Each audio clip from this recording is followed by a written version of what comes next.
Guys, ito na yung busal ng baka natin na ginawa ko nung nakaraan. Ngayon, kabit natin siya dito sa baka. Tara.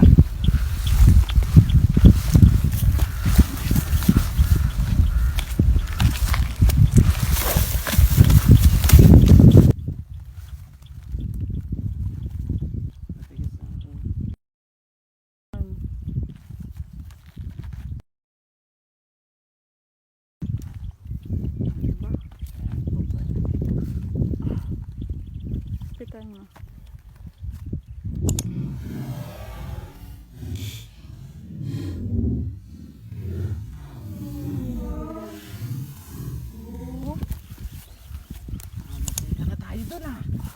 Kamunti ka na tayo dun guys ah.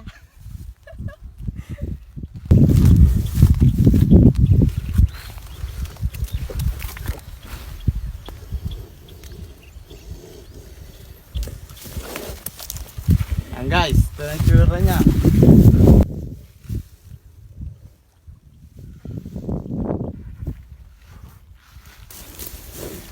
Mo.